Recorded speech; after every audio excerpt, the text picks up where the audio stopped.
want to introduce our next reader. He's the nephew-in-law of the late true national artist Nick Joaquin.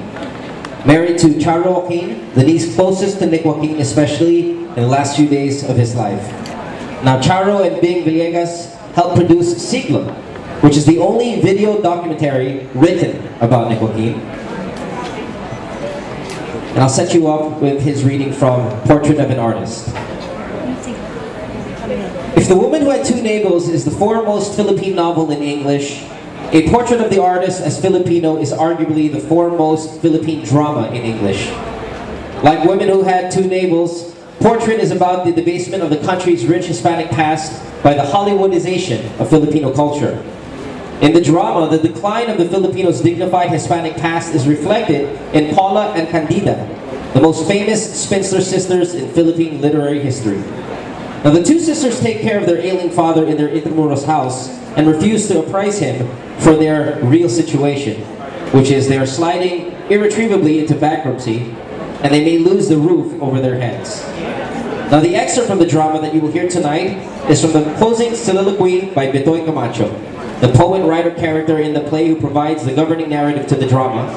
Now, Betoy Camacho, of course, is the literary alter ego of Nick Joaquin, who, amid the debris of Intramuros, resurrects and memorializes the glory of the walled city and the richness of the Philippines' Hispanic heritage through the power of words.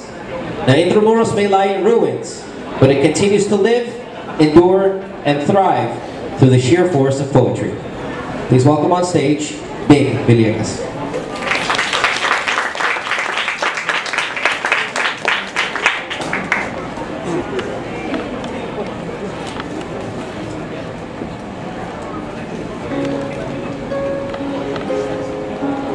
It is gone now, that house, the house of Don Lorenzo el Magnifico.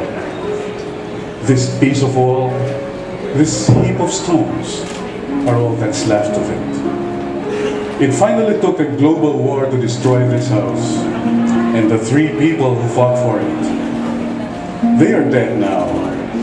Don Lorenzo, Candida, Paula, they are all dead now.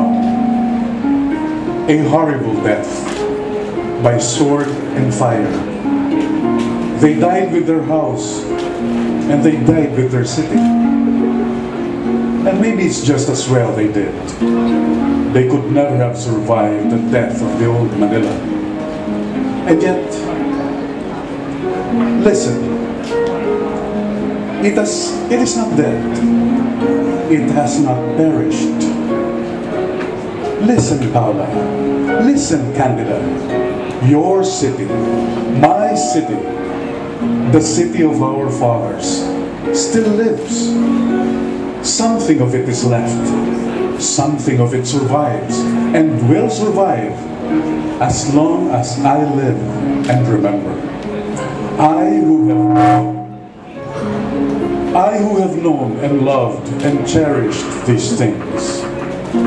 Oh, Paula, Candida, listen to me. By your dust and by the dust of all the generations, I promise to continue. I promise to preserve. The jungle may advance, the bombs may fall again, but while I live, you live. And this dear city of our affections shall rise again, if only in my song, to remember and to sing. That is my vocation.